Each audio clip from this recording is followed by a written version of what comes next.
Bismillahirrahmanirrahim. Assalamualaikum warahmatullahi ta'ala wabarakatuh. Alhamdulillahi rabbil alamin. Wassalatu wassalamu ala ashrafil anbiya wal mursalin wa ala alihi wa sahbihi ajma'in.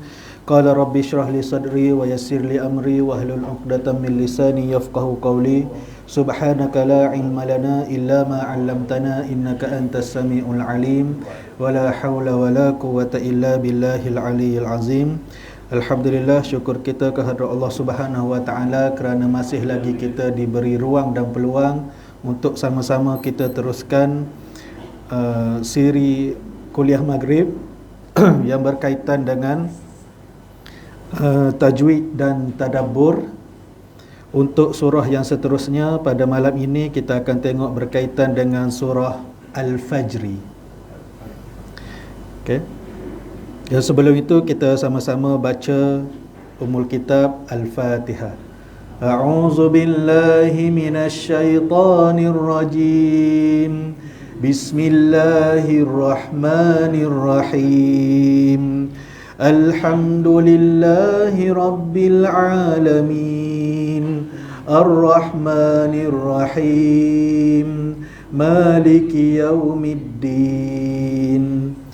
Iyyaka na'budu wa iyyaka nasta'in. Ihdinas siratal mustaqim. Siratal ladzina an'amta 'alaihim ghairil maghdubi 'alaihim waladdallin.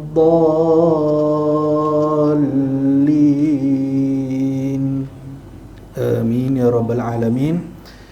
Okay, insyaAllah surah Al-Fajr, surah ini diturunkan di Mekah sebelum berlakunya peristiwa hijrah Rasulullah sallallahu alaihi wasallam ke Madinah, mengandungi 30 ayat dan amat mustahil kalau kita nak habiskan 30 ayat malam ni. Kita pergi sampai mana yang sempat, dan kita akan sambung pada pertemuan akan datang. Okay, dinamakan surah Al-Fajr. Ini je namanya, Al-Fajr sahaja, tak ada nama lain, yang bermaksud fajar. Kerana pada awal surah ini Allah Subhanahu wa taala bersumpah dengan waktu fajar. Dalam surah Al-Fajr ini dia ada lebih kurang dia ada 4. Wal fajr wal layalin ash wasyaf'i wal watr wal laili idza yasr. Ada 4 kali sumpah. Okay. Untuk surah ini dia tak ada sebab turun, tak ada asbabun nuzul, tapi ada ulama tafsir yang mengatakan surah Al-Fajr ni turun sewaktu Nabi betul-betul dalam keadaan yang sangat getir dipulau oleh masyarakat Quraisy, kaum musyrikin. Pada masa tu Nabi tidak nak makan pun susah. Sahabat-sahabat ramai yang ditangkap oleh musyrikin Quraisy dan disiksa. Maka Allah turunkan surah Al-Fajr.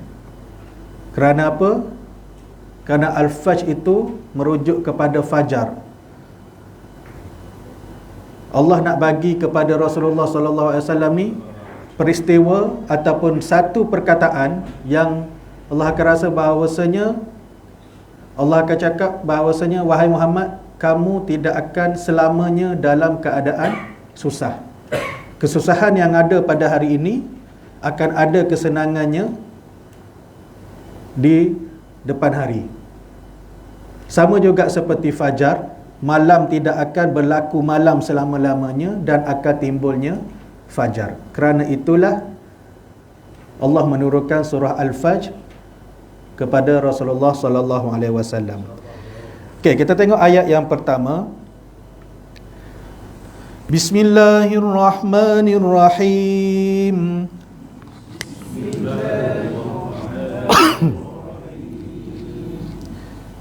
Wal fajr. Okey. Tengok waw. Waw tu adalah dia panggil wawul qasam, waw yang bermaksud sumpah. Kemudian ada alif lam qamariyah.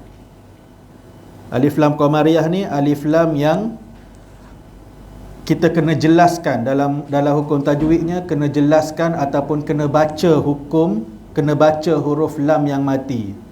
Cara kenal alif lam qamariyah adalah lam pada alif lam itu ada tanda sukun, ada tanda mati. Dan untuk alif lam qamariyah ni, dia mesti ada 14 huruf. Ada 14 huruf, yang mana kalau selepas huruf alif lam ada huruf-huruf ni, huruf lamnya mesti dibaca. Okey, iaitu huruf hamzah, ba, ghin, ha, jim, kaf, waw, kha, fa, ain, qaf, ya, mim dan ha. Okey, ni huruf-huruf alif lam qamariyah, yang mana huruf lam mesti dibaca. Okey, contoh hamzah al-ahadu. Kalau ba, al-baqarah. Kalau ha, al-halqu. Al. Ya, alif lamnya, huruf lam tu kita kena sebut. Dia lain dengan syamsiah. Okey. Kemudian fajr. Huruf jim.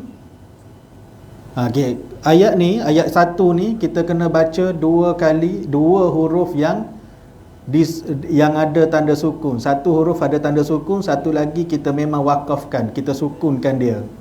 Huruf jim dan huruf ra. Okey. Huruf jim itu adalah qalqalah sughra, dibaca huruf qalqalah yang berada di tengah kalimah dibaca dengan lantunan yang sedikit. Qalqalah sughra, wal faj. Okey, kemudian huruf ra. Ra itu dibaca dengan ra tebal, wal fajr. Kenapa ra tebal? Biasanya ra akan jadi tebal apabila huruf ra itu sendiri berbaris di atas, ataupun ra yang kita matikan, huruf sebelum ra itu berbaris di atas.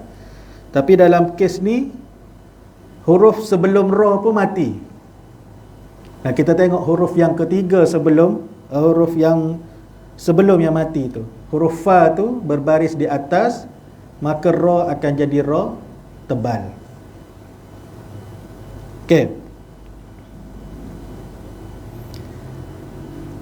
Wal fajr maksudnya demi waktu fajar.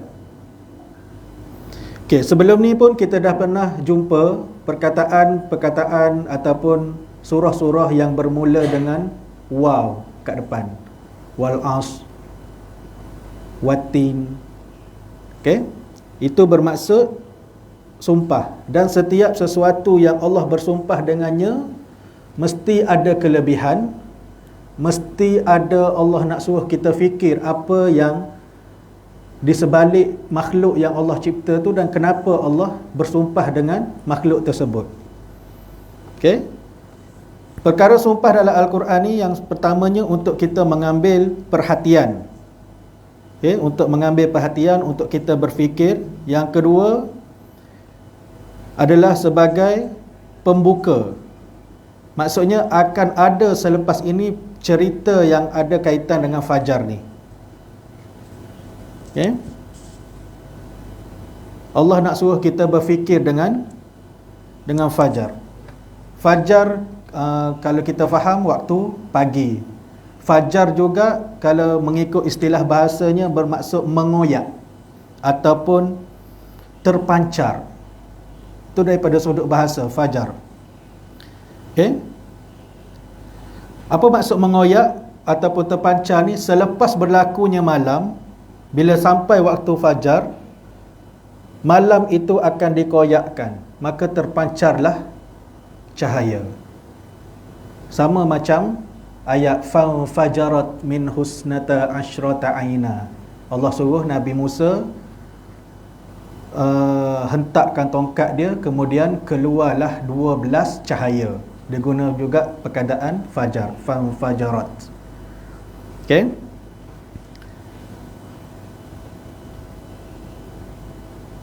Okey, malam fajar ni mengoyak waktu malam dan datanglah siang, iaitu waktu subuh. Bila fajar dikoyakkan maka adalah waktu subuh. Dan Allah juga suruh kita dia bersumpah dengan fajar ni nak menunjukkan bahawasanya kita masih ada peluang. Bila malam kita jumpa dengan fajar, maksudnya kita ada peluang lagi untuk hidup. Allah bagi rezeki kat kita hidup sesudah mati. Yang kecil, hidup sesudah mati yang besar ada. Selepas kematian kita, alam barzah, kemudian dihidupkan semula. Tapi hidup sesudah mati yang kecil adalah bila waktu malam kita tidur, mati, dan bila fajar datang, kita buka mata, masih lagi hidup. Itu perkataan Al-Fajri yang kita kena fikirkan. Antaranya adalah isyarat kepada kehidupan semula selepas mati, bangun daripada tidur. Okey. Ayat yang kedua, walayalin ashr. Okey, dia ayat pendek-pendek je. Walayalin ashr. Okey, ya, walaya, ya, huruf ya berbaris di atas, kemudian selepas dia ada huruf mad, alif, mad asli. Okey, mad asli ni dia jadi apabila tiga huruf mad, alif, waw, ya, sebelum alif ada huruf lain berbaris di atas, sebelum ya ada huruf lain berbaris di bawah, ataupun sebelum huruf waw yang mati ada huruf lain yang berbaris di hadapan. Itu mad asli. Kemudian lin ashr, bawah huruf lam ada tanwin. Okey, ada tanwin, dan tanwin itu selari. Cara nak kenal tanwin yang selari, dia sama panjang atas dengan bawah, dua baris tu selari. Itu tanda kalau kita tak tahu hukum pun tak apa, tapi tanwin yang selari bacaan dia tidak dengung. Tanwin bertemu dengan huruf ain, izhar, halki. Okay, izhar bermaksud jelas, ataupun daripada sudut ilmu tajwidnya, izhar ni mengeluarkan setiap huruf dari makhrajnya tanpa bunyi dengung. Okay?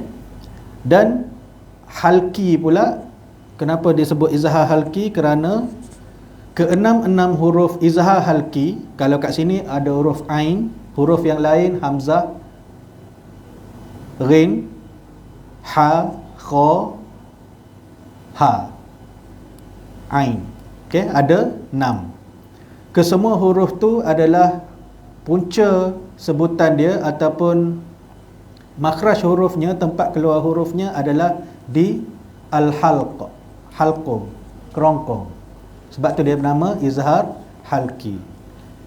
Okey, cara baca dia lin ash, tanpa dengung. Okey, menyatakan bunyi tanwin, kemudian sebut huruf yang seterusnya.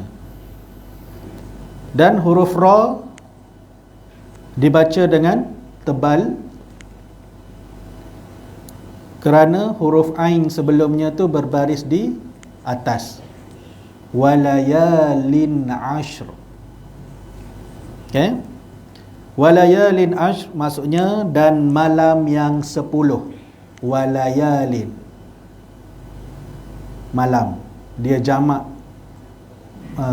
perkataan asal dia adalah al-lail.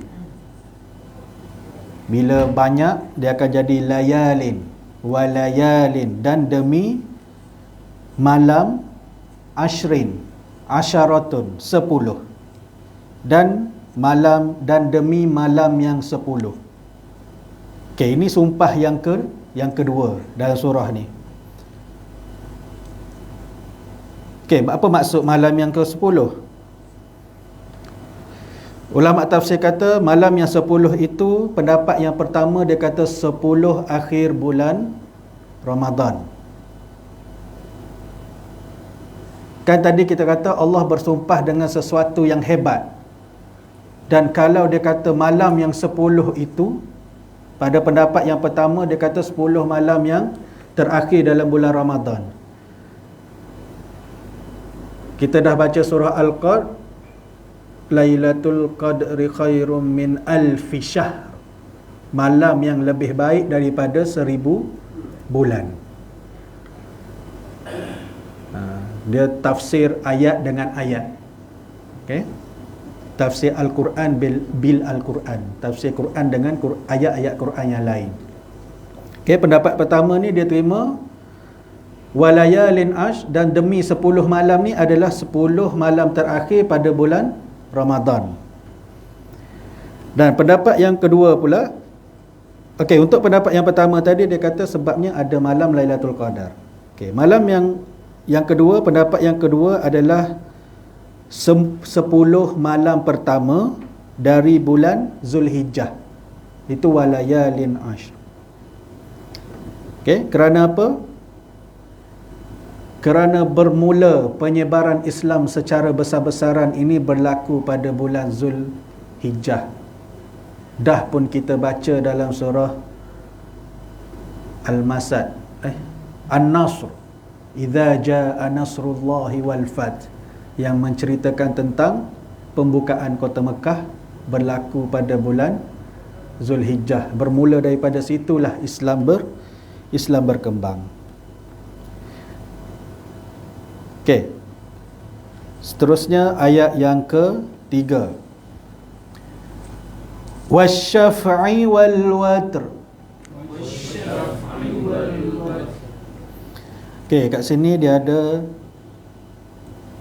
sumpah yang ketiga, wasyaf wawul qasam. Kemudian alif lam yang pertama tu adalah alif lam syamsiyah. Tadi kita dah sebut tentang alif lam qamariyah, sebelah dia tu wal watr. Tu ada juga alif lam qamariyah. Wasyaf. Okey, bila alif lam syamsiyah, huruf lam ada dalam tulisan tapi tak ada dalam bacaan, kerana huruf selepas lam ada tanda sabdu. Huruf dia ada 14 juga. Selain daripada huruf shin yang kita baca ni, antara huruf-huruf yang lain adalah huruf ta. Huruf ta, huruf sa, huruf sad, ra, ta, sad, zal, nun, dal, sin, za, zai, shin dan lam. Okay, huruf alif lam qamariyah ada 14, alif lam syamsiyah juga ada 14. Okay, tapi kadang-kadang walaupun dia satu huruf, bila 14 ni susah juga kita nak ingat. So nak kenal dia, huruf yang perkataan yang ada alif lam selepas dia ada tanda sabdu itu alif lam syamsiyah, asy-syamsiyah. Okey, asy-syamsiyah. Yang tadi al-qamariyah. Dia bagi nama pun dia ikut sifat dia dah. Dah ada sifat dia dah, asy-syamsiyah dengan al-qamariyah. Okey, dan ra dekat hujung ayat tu adalah ra tebal. Okey, wasyaf'i wal watr, sumpah yang ketiga, dan demi yang genap dan yang ganjil. Asy-syaf'i genap, wal watri ganjil. Asy-syaf'i itu biasanya kita dengar perkataan syafaat. Kan? Kita dengar perkataan syafaat. Asal kita ni al-watr, ganjil seorang. Solat witir ganjil kan? 1, 3, 5, 7, 9, 11, ganjil. Kita ni asal daripada ganjil, seorang je. Sebab tu perkataan syafaat digunakan pada hari kiamat. Kenapa? kita memerlukan bantuan daripada orang lain. Tu syafaat tu perkataan asal dia asy-syafi'i. Asalnya daripada genap saja, tapi di perkataan bahasa Arab ni dia jadi kembang. Dia boleh berkembang guna satu kata dasar, sama juga dalam bahasa Melayu. Bersih. Kalau kita tambah imbuhan, membersihkan. Sama je dengan bahasa Arab pun dia jadi. Kalau syafaat tu macam mana? Kita seorang dengan kita bawa amalan kita yang tak seberapa, nak masuk syurga, kena minta syafaat. Ada yang pergi jumpa dengan Nabi Ibrahim. Nabi Ibrahim kata aku tak boleh. Ada yang jumpa dengan Nabi Musa. Nabi Musa kata tak boleh. Sampailah kita mendapat syafaat daripada Nabi Muhammad. Satu, pertolongan Nabi Muhammad satu. Jadi dua. Jadi genap. Okey. So asy-syafi'i bermaksudnya hamba. Yang bahasa yang mudah, asy-syafi'i ini merujuk kepada hamba, dan al-watr itu adalah Allah, merujuk kepada Allah Subhanahu wa taala. Sebabnya Allah tak mempunyai pasangan. Sedangkan semua makhluk dalam dunia ni ada pasangan. Bukit, kalau kita sebut pun kita sebut bukit, bukau, gunung, ganang, malam, siang, suami, isteri, lelaki, perempuan, dia ada pasangan dia. Tapi Allah tidak. Okey, seterusnya ayat yang keempat. Wal-laili idza yasr. Okey, wal-laili. Okey, tadi kita dah baca alif lam syamsiyah, antara hurufnya adalah huruf lam. Okey. Kita sebut al-lail. Okey, al-lail. Dia sepatutnya alif lam lam ya lam. Tapi bila ada tanda sabdu, dia buang satu huruf lam, dia ada satu je lam. Okey, wal-laili alif lam syamsiyah, idza ma asli, ra dekat belakang tu adalah ra tebal. Okey, wal-laili idza yasr, dan malam apabila berlalu. Ini sumpah yang keempat. Dan demi malam apabila yasr, berlalu. Okey. Apa maksud berlalu? Wal-laili idza yasr ni bermaksud kalimah yasir bermaksud berjalan di malam hari. Sebenarnya malam tu tidak berjalan, tetapi orang yang berjalan di malam hari, akan tetapi malam itu seolah-olah berlalu pergi apabila sampai waktu fajar. Dia ada kaitan pula dengan fajar tadi. Kita rasa oh lah cepatnya malam. Kalau kita berjaga rasa lama, tapi bila tidur rasa sekejap, tadi baru pejam mata, dah kena bangun pagi, solat subuh, ambil kunci kereta, pergi kerja. Kita rasa cepat je masa tu berlalu. Walau apa pun yang kita buat pada waktu malam, siang akan tetap berlalu. Siang malam akan tetap berlalu. Maksudnya kat sini Allah bersumpah dengan malam yang berlalu ni. Maksudnya Allah nak, kalau kita, bolehkah kita buat malam bertukar jadi siang? Sebab tu perkataan sumpah ni Allah nak tunjukkan dia punya kekuasaan dekat kita. Allah tak bersumpah dengan sesuatu tu saja-saja. Allah tak bersumpah dengan sesuatu tu untuk meremehkan dia, tak. Kalau kita orang yang berfikir. Okey. Ayat yang kelima. Hal fi dzalika qasamul lidzi hijr. Hal fi dzalika qasamul lidzi hijr. Okey, hal tu tertinggal. Lam mati itu sebenarnya izhar mutlak, kena nyatakan lam yang mati. Hal fi, hal fi, hal fi. Kita tak boleh nak jadikan dia qalqalah hal fi the, hal fi. Fi ma asli, za ada alif kecil, ma asli. Qasamul lidhi. Qasamul lidhi idgham bila gunnah. Idgham bila gunnah ni dia pelik sikit. Dia tak boleh kita nak guna teori lam yang tanwin yang selari, bacaan dia dengung. Biasanya bacaan yang tidak dengung, tanwin baris depan dia akan jadi 6-9. Dia akan jadi 6-9, tapi bukan pada idgham bila gunnah. Kalau idgham bila gunnah ni, walaupun dia 9-9, tapi tetap kita baca tidak dengung. Idgham bermaksud memasukkan huruf pertama dan huruf yang kedua bila tanpa gunnah, dengung. Idgham bila gunnah, memasukkan dua huruf tanpa dengung. Qasamul lidhi.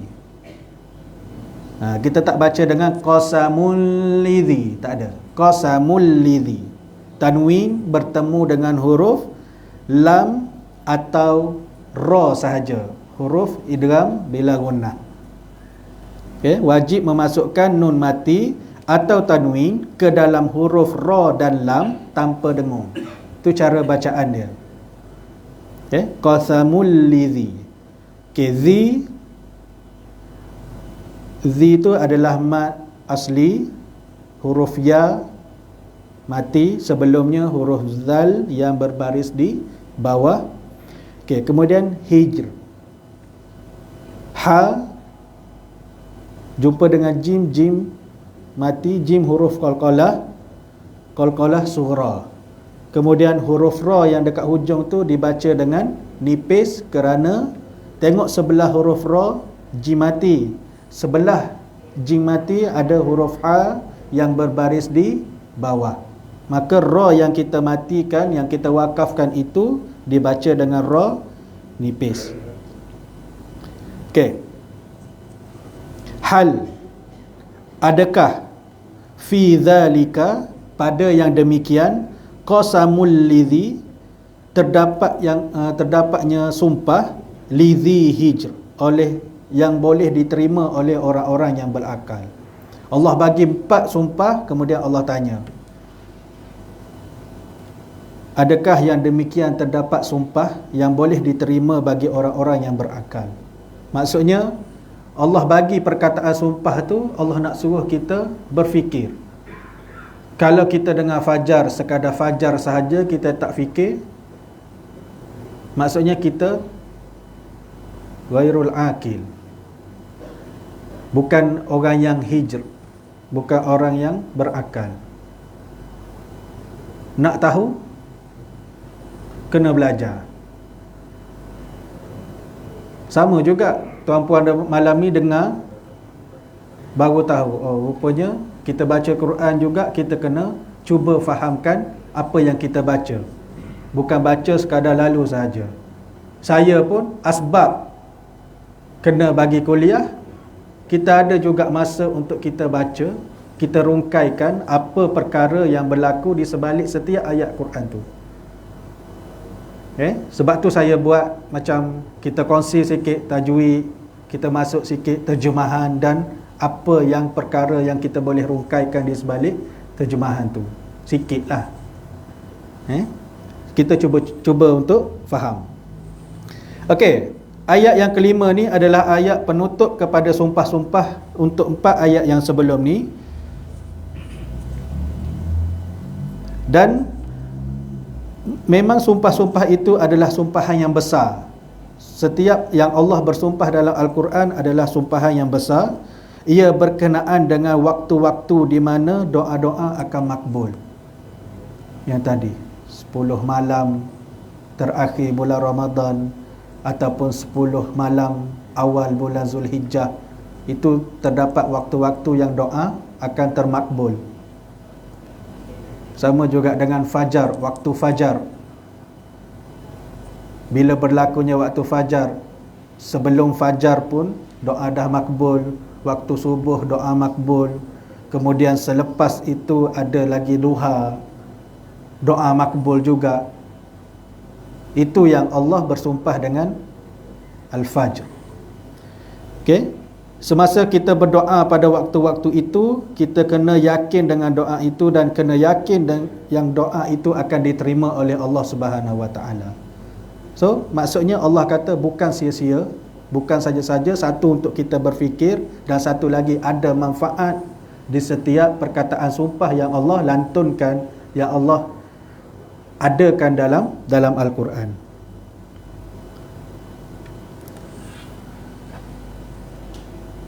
Okey? Boleh lagi? Okey. Kita tengok 2 ayat lagi ke? Okey, ayat yang seterusnya, ayat yang ke-6. Alam tara kaifa fa'ala rabbuka bi'ad.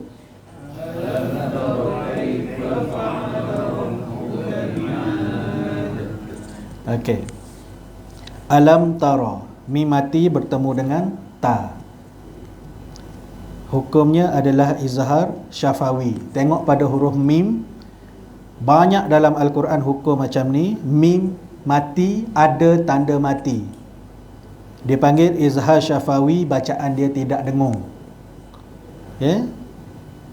Mim yang bertanda sukun bertemu dengan semua huruf hijaiyah selain daripada huruf ba dan huruf mim. Maksudnya, kalau mim mati jumpa mim, dengung. Mim mati jumpa ba, dengung. Mim mati jumpa selain daripada mim dan ba, tidak dengung. Tutup mulut, alam tara. Alam tara. Okey. Okey, ra berbaris di atas, ra tebal. Fa'ala rabbuka, sekali lagi rabbuka tu, ra tu tebal, berbaris di atas. Kemudian bi'ad. Bi'ad. Okey. Ain, alif. Alif tu huruf mad. Kalau bacaan biasa dia adalah mad asli. Tapi kalau kita berhentikan bacaan, dia akan jadi ma'arid lisukun. Ma'arid lisukun. Mad bermaksudnya memanjangkan suara, memanjangkan bacaan. Arid yang mendatang, sukun mati yang mendatang. Maksudnya kita nak berhenti dengan huruf dal, itu mati yang mendatang. Sebenarnya dal tu hidup, ada tanwin baris bawah, tapi kita nak wakafkan dia, tu dia jadi ma'arid lisukun. Boleh baca 2, 4 atau 6 harakat mengikut kesesuaian. Okey. So, ma'arid lisukun ni adalah mad yang berlaku disebabkan oleh pertemuan huruf mad dengan sukun yang terhasil akibat wakafkan bacaan. Okey. Kemudian huruf dal, huruf qalqalah di akhir kalimah qalqalah kubra. Bacaan mesti dilantunkan lebih sedikit daripada qalqalah surah. Okay. Alam tara kaifa fa'ala rabbuka bi'ad. Alam, adakah kamu, tara, melihat ataupun menyaksikan, ataupun tara dekat sini lebih kepada berfikir. Kaifa, bagaimana, fa'ala rabbuka. Fa'ala, bagaimana Tuhanmu berbuat, bi'ad, terhadap kaum Ad. Adakah kamu melihat? Adakah kamu berfikir? Adakah kamu tidak memerhatikan bagaimana Tuhanmu berbuat terhadap kaum Ad? Okey. Maksud tara dekat sini, Okay, tara tu dia guna, sebenarnya boleh guna perkataan nazara, melihat. Kalau nazara tu melihat dengan mata kasar. Allah gunakan perkataan ra'ya ataupun ra'a. Jadi tara.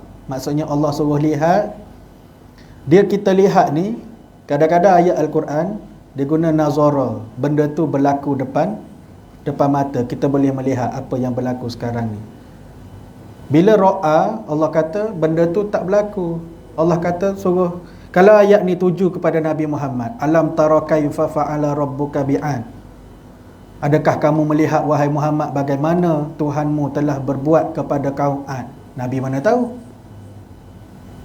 Nabi bukan hidup pada zaman kaum Ad, apatah lagi zaman kita sekarang. Kalau Allah tak cerita macam ni, macam mana kita nak tahu umat yang sebelum Nabi Muhammad, umat Nabi Adam, umat Nabi-Nabi yang sebelum ni, semuanya Allah cerita dalam Al-Quran. Dan manusia hijr tadi, ayat tadi, Allah suruh kita berfikir, Allah suruh kita kaji.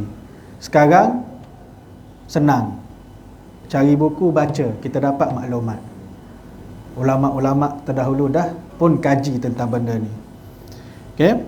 Dan penggunaan kalimah tara itu adalah untuk bukan semata-mata lihat dengan mata, akan tetapi untuk kita berfikir sekali apa yang berlaku tentang kaum Ad. Okay, kaum Ad ini adalah kaum yang tidak jauh lamanya daripada Nabi Nuh alaihi salam. Mereka adalah kaum Ad pertama, iaitu keturunan daripada Ad bin Iram bin Aus bin Sam bin Nuh. Maksudnya anak cucu daripada Nabi Nuh. Dan Nabi yang dihantar kepada mereka adalah Nabi Hud. Okay? Ad itu adalah digambarkan dengan kaum yang kuat tubuh badan mereka, sampai orang lain tidak berani hendak melawan mereka. Tapi dia ada badan yang besar, gagah, perkasa, tapi lawan juga Nabi mereka. Dia lawan Nabi Hud, dia lawan Allah Subhanahu Wa Taala. Dan ayat ni adalah peringatan kepada kaum Quraisy, umat Muhammad lah. Kalaulah kaum Ad itu orangnya sasa, badan besar, tinggi, kuat, pun Allah boleh hancurkan hanya dengan hantarkan angin. Kalau kita sekarang kena angin aircon, terjejah kedudukan kita. Ada yang aircon datang kat sini, orang duduk kat sini, tiba-tiba ke belakang, kuatnya angin. Tapi tak. Allah suruh kita fikir hijr tadi adalah orang yang begitu kuat, tapi Allah hanya hantarkan angin sahaja untuk binasakan dia. Tak perlu. Dia kata kalau nak tunjukkan kehebatan Allah tu, orang kuat lawan dengan angin je, musnah. Kita kata kalau logiknya Allah hantar bom, okey, kita boleh kata tak kuat hantar bom, manusia boleh buat bom. Tapi angin manusia tak boleh nak buat, tak nampak pun angin tu, rasa je. Tapi boleh hancurkan kaum Ad yang diceritakan sebagai orang yang gagah, perkasa. Okey, kita akan sambung cerita kaum Ad ni pada pertemuan yang akan datang. Ada lagi, dia ada 2 ayat lagi yang berkisah tentang kaum Ad selepas ni. Kita akan ulang balik ayat ni, kemudian kita akan sambung berkaitan dengan dia ada kaum Ad, kaum Samud dan Fir'aun. Okey, insya-Allah di pertemuan yang akan datang. Okey, saya rasa sekadar itu sahaja untuk kali ini berkaitan dengan beberapa ayat, 6 ayat dalam surah Al-Fajr. Semoga kita sama-sama dapat ambil peringatan, pengajaran. Dan ma asabaka min hasanatin faminallah wa ma asabaka min sayyi'atin famin nafsik. Apa yang baik itu datangnya daripada Allah Subhanahu Wa Taala. Apa yang terkurang, tergagap-gagap, itu adalah kelemahan diri saya sendiri. Harap semua dapat memahami apa yang kita kongsikan pada malam ini. Assalamualaikum warahmatullahi wabarakatuh.